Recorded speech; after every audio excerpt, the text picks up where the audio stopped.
La prière est un dialogue avec Dieu, et toute créature, en un certain sens, dialogue avec Dieu.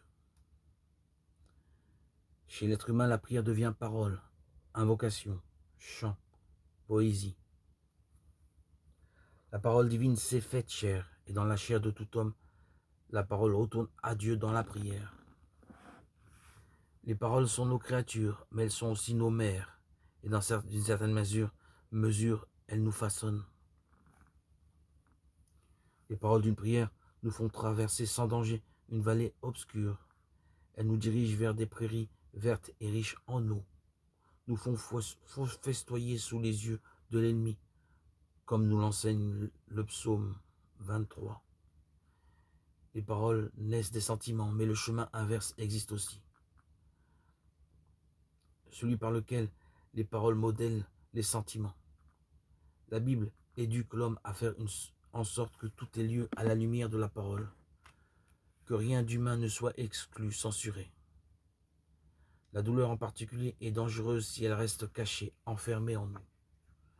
Une douleur enfermée en nous qui ne peut pas s'exprimer ou se manifester peut empoisonner l'âme. Elle est mortelle. C'est pour cette raison que l'Écriture sainte nous enseigne à prier, même avec des paroles parfois audacieuses. Les auteurs sacrés ne veulent pas nous tromper sur l'homme. Ils savent que son cœur abrite aussi des sentiments peu édifiants, même la haine. Aucun de nous n'est saint.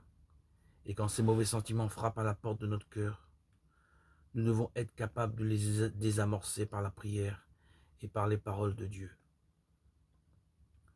Dans les psaumes, nous trouvons également des expressions très dures contre les ennemis, des expressions que les maîtres spirituels nous ont appris à rapporter au diable et à nos péchés.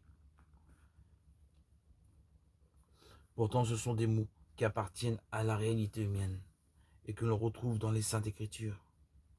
Ils sont là pour témoigner que si face à la violence, il n'existait pas de mots pour rendre les mauvais sentiments inoffensifs, pour les canaliser afin de les empêcher de nuire, le monde entier en serait submergé.